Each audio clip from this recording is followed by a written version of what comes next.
I think now let's take a look at KGIs, KPIs, and KRIs. You may see it on the exam, but it will definitely help in your day-to-day job. So KGIs are key goal indicators. Think of this as, did we reach our goal? This is something we measure after we're done.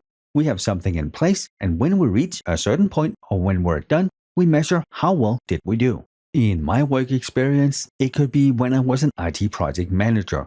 As my lessons learned we did after the project, then we'll go in on that specific project and compare how well did we do for meeting the deadlines on time, on finances. And we can either do that at the end of the project or at each major milestone. This is a look back, and we start out with that at the start of the project. We have very clearly defined parameters for what success looks like, and if we do that, if we reach that goal, well then we are successful. Now, if we did not reach our goal, well then why? What was it that went wrong? What can we do next time to improve the outcome?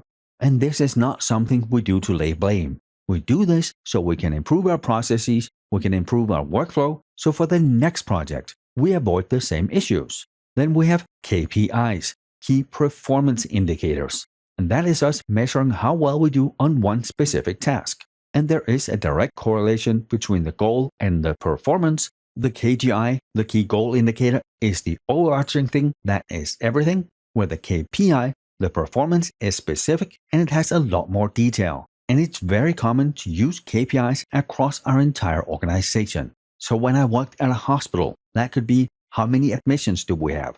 How long is the length of stay for a patient on average? If we're a company that does phone sales, how well does this person do on an average day versus the rest of the team? How long do they use on support calls? And then we use those to see if our teams are meeting the targets that we have set or not.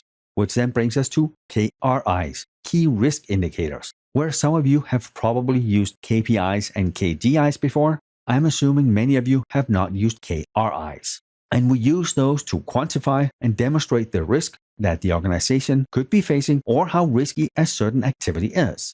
And we also use them to measure how well we adhere to the risk appetite that our organization has. And that was the one where this is an acceptable level of risk, and this is set by senior management. Since senior management has set that specific risk appetite, we need to make sure that we adhere to it. And the key risk indicators can also be an early warning system. Here, we can identify potential events that could be harmful if we continue our activities on a specific project.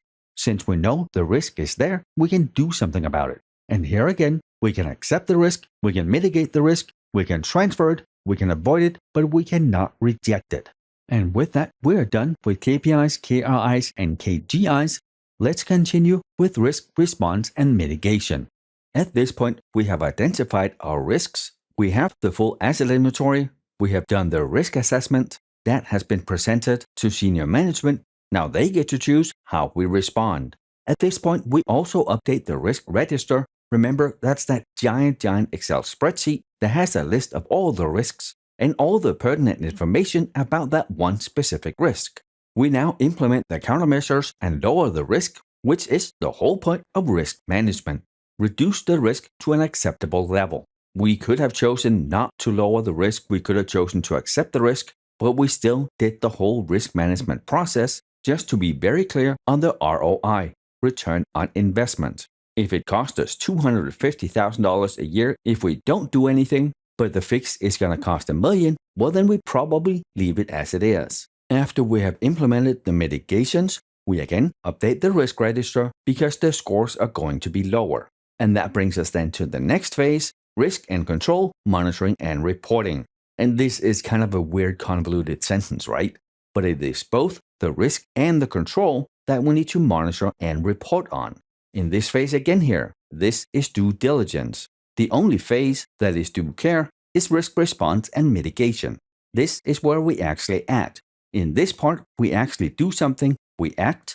In all the other phases, we research, we prepare, we make sure that things are working like they should. And while I say that risk management is an iterative life cycle, we go around, that doesn't mean that once we start risk identification again, we stop with monitoring and controlling.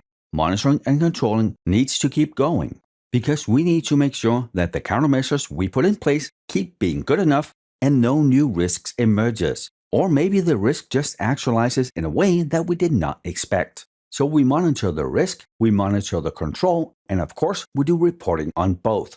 This is ongoing. And now you'll see the reason why I stopped on risk management to take a minute to talk about KPIs, KGIs, and KRIs. So when we implement a single control, we need to understand how that single control is performing. That is the KPI. If we just implement the control, the countermeasure, and we don't really know how it does, how do we know if we're protected enough?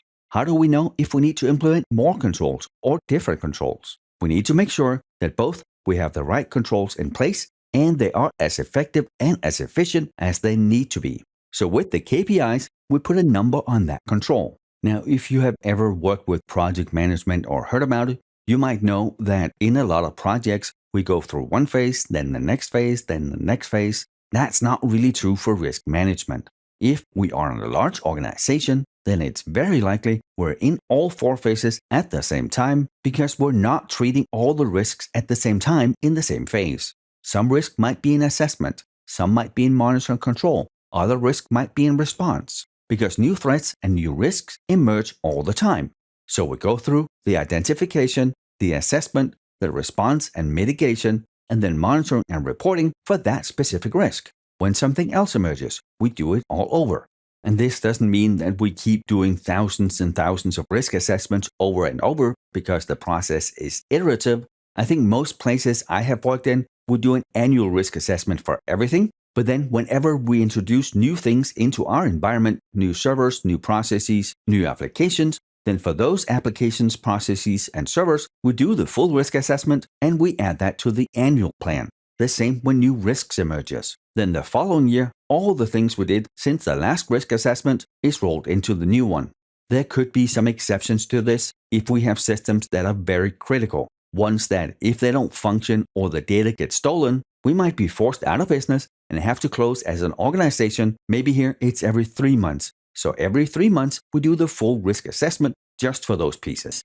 Now, I understand this is going to seem overwhelming. It's going to seem super complex. But here, you're just starting out. You just need to understand the basics of it and also understand that most of this we can build from frameworks that are already made. There are a number of good frameworks that address specifically risk management that you can tailor for your organization. You don't have to go out and reinvent the wheel. Someone has done it for you.